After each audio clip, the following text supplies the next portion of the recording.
Okay, so let's start with this grooming tip for people who want to learn grooming in Houdini. I have a sphere here. Let's say I want to paint an attribute. If I can spell it, great. So I will paint the density mask called density, and I will just start painting. Let's say I want my hair to grow just here. Okay, so what this attribute paint is doing really is just setting a value. Let's say this point here is point 120 and it's setting a value of 1 for this float density attribute. And this is point 44 and it's setting a value of 0. You can see it right here. Really, this is the point number and my value of density. If you see these kind of numbers, this should be where maybe this is like 0.5, something like that, 0.7, and that one may be 0.3, things like that. Okay, so what happens if the points change? We can add more topology, as an example, and see that our painting is off. Why is that? Because the numbers of the points are not the same because we have more numbers. So paint attribute has this amazing thing called recache, where we can resend the rays and voila, you have it. Why is that? Because really the paint attribute node is storing every stroke that I do in memory, and we can say, because it's storing this and also the camera view, it knows exactly how to recreate the same thing. If I change the morphology of that volume, it will not work as well. But with the resend rays, we can resend the rays that we have done with all the strokes. Keep in mind that this is a fairly memory consuming thing, and that's why we have the clear stroke history. Because once we got it, we don't want this be stored in our script. It's going to make it slower and heavier, but you have this is really amazing workflow to do. So let's create another geometry, and I will hit here because we'll be doing hair, and let's just bring up our geometry and create a hair generate node. Great. I will just say that this has my density, and let's put like 100 density. Great. If I start grooming, let's create a guide groom. So this is an amazing node. This is the new, well, it has like I think it's 2 years old or something like that, but you have really amazing um, behaviors here. You have all these hotkeys and you can start grooming, and it's soft, it's amazing. It has collision with the object. I can hit S and select one, so I can just groom one guide. This is really nice. But what happens is that it's not really that procedural, because if I change this number right now, this will not update, and there's no way to update it.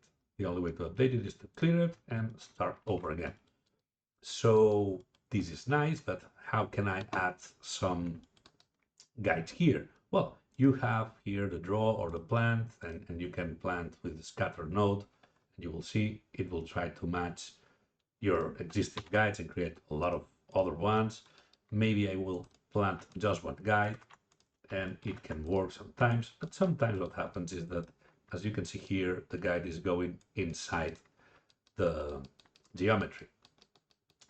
You can change to the brush and try to get it out. As you can see, it's not that easy. You can just the collision and try to get it out again. It's really hard to do that. We can try to lift it maybe, and now it's out. So now I can just again sculpt it and put it the way I want it with the collide on. So I had to do a lot of stuff just to create one guide that follows.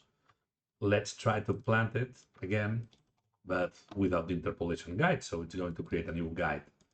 This is great, but this guide is really small compared to the other ones, because the other ones they don't have this length. They have, I think, this length, but you have to know this number, and that's not really useful. So I can do that and start sculpting. Yeah, that's great, but it's not that procedural. So what we can do Let me just duplicate this around here and put it 100 again. We can create a guide groom node. And if you look up here, if you don't have this, just go to the asset definition toolbar in the show menu always. This node is the guide groom 2.0, but we have the 1.0. Look at that, recast strokes. Yeah, we have that. So this node is not as soft as the other one. You will see that just for starters, it doesn't have any collision at all. So we have to create video from polygons. This one is doing exactly the same stuff inside, but so let's just create a VDB here, something like that.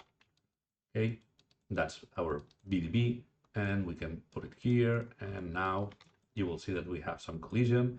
It doesn't work as well as the other one. That's why they call it 2.0. It's much better, the other one, to do the initial grooming, or at least on the collision side. But let's say I want to do this, and now I want more guides.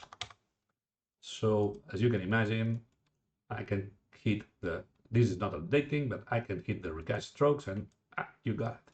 Why is that? This is because just as the paint attribute, this is, you can see the red line here. This is storing my strokes every single time. So I can create something like that, and just doing this, everything is stored, so I can change that and put more guides here and just recast the strokes, and this is working.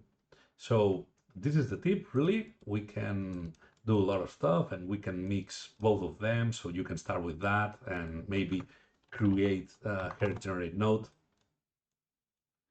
And let's just put the density here and do a little bit more hair.